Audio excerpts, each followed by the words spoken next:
Hello, everybody. My name is Ray. Welcome to the Evangelical Dark Web. Today, we will be talking about the need for Christians to effectively engage politically and the fact that we need an organization that can kind of do that. So, what I want to talk about is what organizations currently exist and what is going on otherwise, and then what we need to be doing moving forward. So, the Southern Baptist Convention has their version of this called the Ethics and Religious Liberty Commission, the ERLC. I have ragged on Russell Moore countless times in the past. He is the head of the ERLC, and they are completely useless. They write blog posts, they just file amicus briefs, which doesn't do anything. They hang out with Mike Pence. Again, that's not doing anything. And they argue to the Fifth Circuit Court of Appeals in defense of a different Southern Baptist entity in a court that the Southern Baptist Convention is a hierarchy, kind of like the Catholic Church, which violates the SBC bylaws. The court obviously rejected this argument. And then we have the Falkirk Center, which is named after Jerry Falwell Jr. and Charlie Kirk. Charlie Kirk is a grifter. He has profited off of the issues on college campuses, but he has done nothing to solve those very issues. He does, however, collect student dues and stuff like that. He knows how to make money off of people's grievances, but he does not know how to solve those grievances. And then we have Jerry Falwell Jr., who will defend any bad Republican because of that magic R. And I've talked about that in the past extensively as well. So what's happening right now is the system's a mess. Like, the grassroots is not very organized to challenge bad politicians in a primary or to identify viable candidates to run for office. We have two glaring voids that we need to fill. So what we see right now is that conservatives on social media, Christians on social media, tend to support non-viable candidates in high-profile races. So, for instance, someone running against AOC will get all the support their way despite the fact that they cannot win. They physically cannot win their race. We see that a lot of these examples come out of California. People running against Nancy Pelosi or Adam Schiff get so much support, and what is ignored are these candidates in viable races. The time is now to start thinking about 2022 and that election year. So what I want to do is organize now. And there are 6 things we need to do. First, we need to identify viable races. Usually, when an incumbent Republican is retiring, that is a very viable race where we can get a good conservative Christian leader in that seat. That is a viable opportunity. We need to think about vacancies because Americans love incumbent politicians. As long as it's ours, so to speak. We need to abandon lost causes. I live in Maryland. Maryland is a lost cause. How many people supported Kim Kalick for Congress? She got a speaking gig at the RNC. She had zero, and I mean zero, chance of winning her seat. Yet how much money went her way? That was money wasted. She had zero chance to win her seat, and yet we gave her so much attention. because, quite frankly, people wanted to support her so they can tell people how not racist they are. Boomer cons loved Kim Kalik, but she was not a viable candidate. So we need to abandon lost causes. So I talked about one viable opportunity, and that is an abandoned seat. So if a Republican is vacating their seat, that is a viable opportunity to get a strong replacement. That is probably the lowest cost to getting a strong replacement. Another opportunity is a very disliked Republican, and that's a lot harder than it looks. I spent a lot of time in 2018 trying to find the candidates that were running against bad Republicans. And I also looked at Republicans that were running against Democrats as well. But what I learned was people were not interested in doing their own research. They just voted for their incumbents in a primary. And that's what I learned in 2018. Now, I do believe more people are waking up. That's a good thing. People are turning off the Fox News.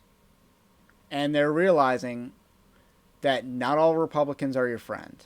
That R is not magic. It does not make you a good person. It does not make you a good politician.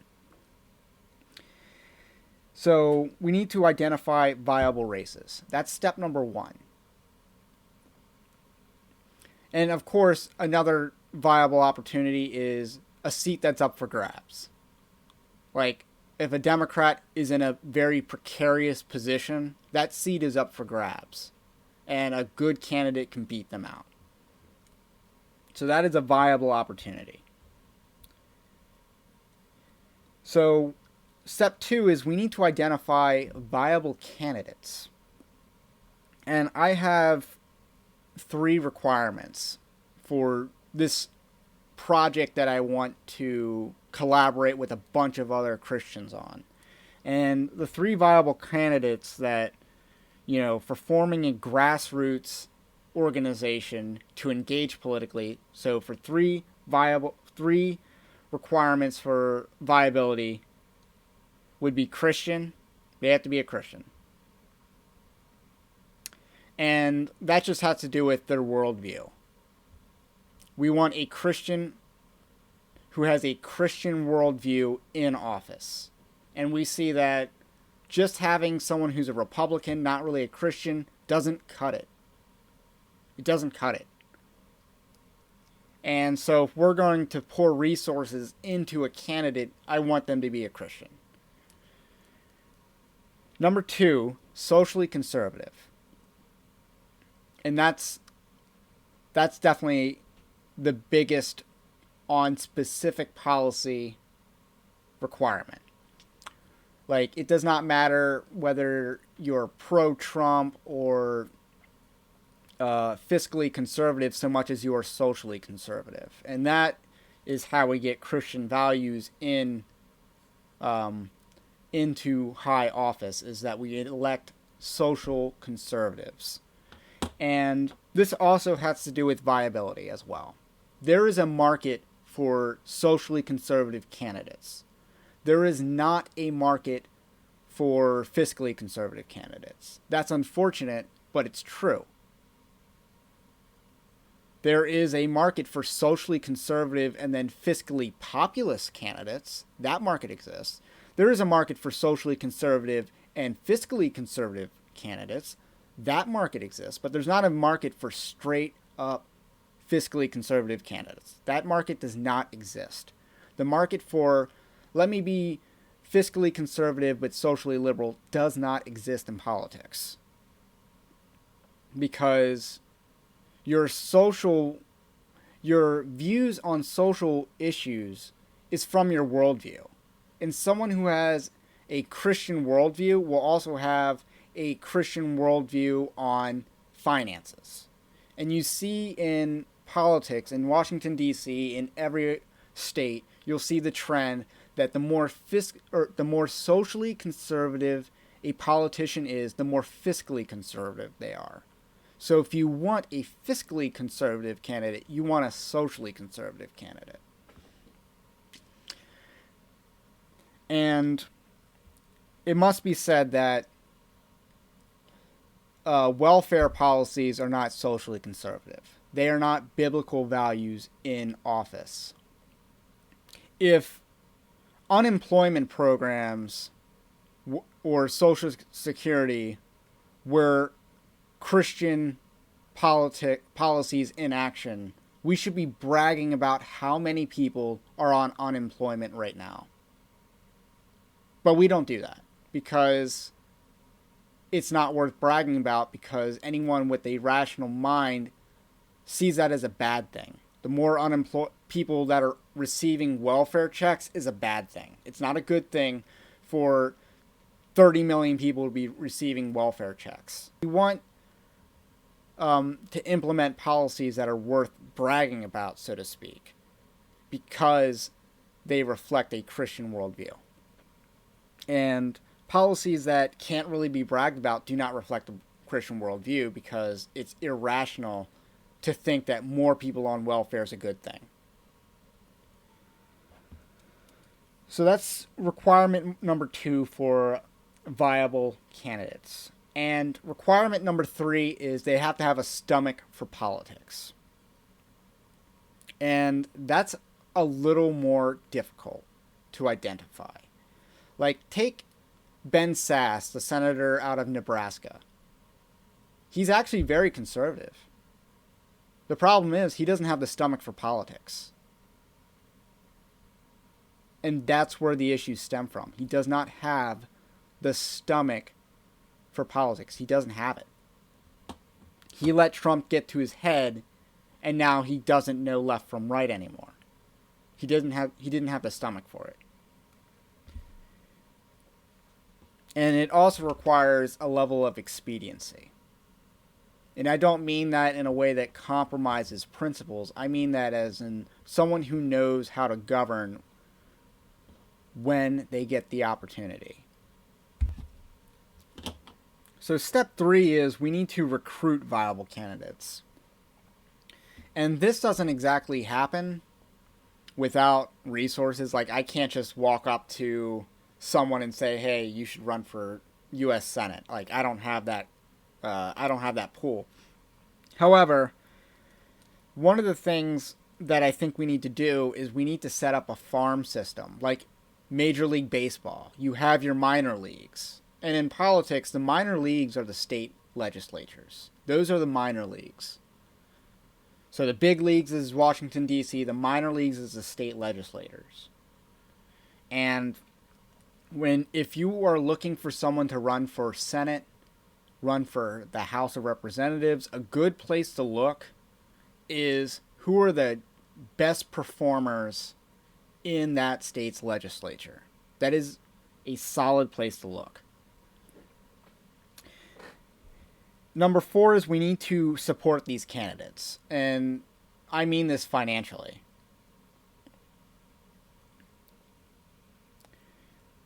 So one of the things I want to do, because it's February 2021, so the time for building this organization is probably now. The time for acting on this organization will be a little bit later, but we need to have the organization built to be able to identify viable candidates in races, identify viable opportunities for viable candidates, and be able to help those people get into office. We need to help godly people get into office. And that does require giving financially. I have never personally given to a politician's campaign, but I think that needs to change. So number 5 is we need to get the word out about them. And this specifically has more to do with the primary. In order to win a primary, name recognition is very critical. Why do you think Donald Trump outperformed a field of 20 plus candidates? He had name recognition. That helped him from the start. So name recognition helps. So that's what step 5 is about. And if we can get someone with enough name recognition against a disliked Republican, we can oust that Republican.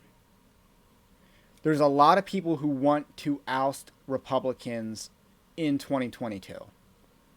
The problem is those same people didn't have that same mentality in 2020 or 2018. But let's move forward in 2022 and hope that things are different. Because I think things are a little different now. Like, we could oust Liz Cheney. We could replace a few other bad Republicans as well. And put godly people in their seats instead. But it requires getting the word out about these candidates. And number 6 is to turn out their base. Turn out their base. That refers to the general election, but also the primary as well. Their base needs to show up to vote. So that's more of a get out the vote effort. But, specifically as it relates to one person's campaign, I don't support nonpartisan get out the vote efforts because I don't want the other side voting. I don't want the ungodly people voting. I want the godly people voting. I want to get their vote out. So those are the 6 things that we need to do. And I think the time to start building this type of infrastructure is now. So part of what I'll be doing is I'll be reaching out to people I know. I actually do know some people that are also interested in doing the same thing. And I got to tell you, I can do steps 1 and 2. I can identify viable races and I can identify viable candidates. I have actually a really strong record in predicting whether someone is a rhino or not before they are elected. I'll let you know some of my mistakes, though. I think I was wrong about Steve Braun, the senator out of Indiana. He has been far more conservative than I thought he would be. Far more conservative than I thought it would be. But generally speaking, I am right about everyone else. Like, Dan Crenshaw's primary had a lot of people in it because it was a vacant seat. A lot of people run for vacant seats.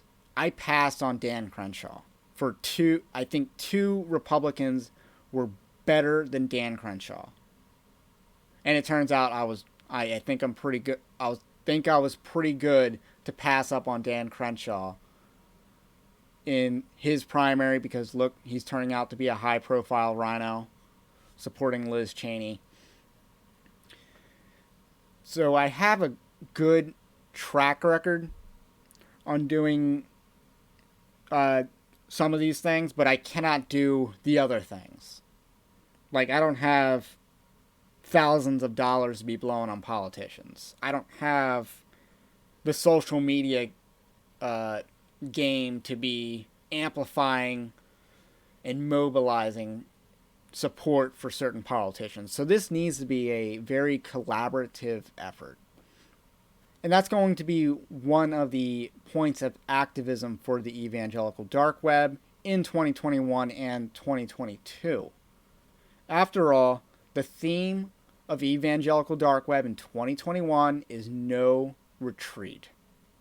We're not going to retreat from the culture. We are going to actually double down and fight. And we're going to send godly people into office so we can get godly policy. If you want that, you do need to be informed on primaries. You do need to know who's running for office. You need to be able to identify or evaluate whether someone's doing a good job or not at their spot, in their office. You can't be too comfortable with incumbents. And you certainly need to hold politicians to a higher standard. There is no magic R. So, my name's Ray. This is the Evangelical Dark Web. Comment below to let me know what you think about what I said. Subscribe for more content and more updates to this. Also, check out evangelicaldarkweb.org.